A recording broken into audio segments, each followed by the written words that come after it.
ครับสวัสดีครับมื้อนี้สิมาเว้าเรื่องประสบการณ์ตอนเป็นวัยรุ่นครับทุกคนก็ต้องผ่านประสบการณ์การเป็นวัยรุ่นทุกคนอ่าแต่ว่าสิผ่านแบบใดผมก็ผ่านวัยรุ่นคือกันแต่ว่าผมไปผ่านวัยรุ่นกรุงเทพอืม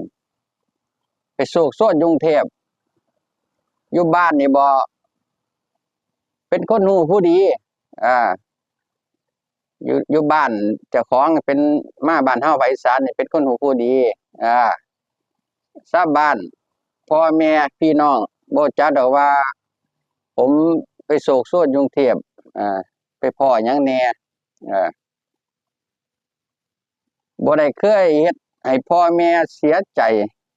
บ่ให้เคยเฮ็ดให้พ่อแม่เสียเงินนำบ่ให้พ่อแม่หนักใจอ่า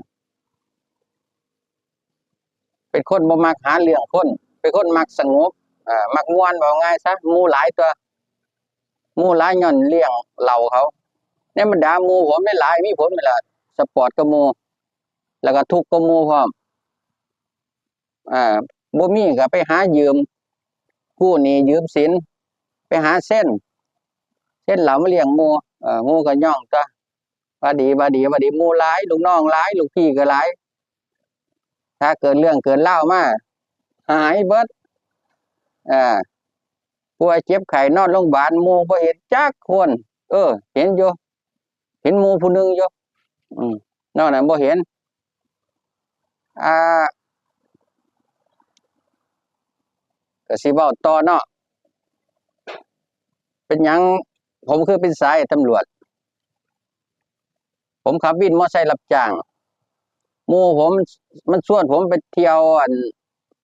คาเฟมันหวานสิเลี้ยงเที่ยวคาเฟออกจากวินแล้วมันเอาถุงห่อบ่ใหญ่ดอกน้อยผมก็เหน็บกระเป๋าน่ะผมใส่เสื้อวินนำเด้มันก็มีเสื้อในเนาะเสื้อ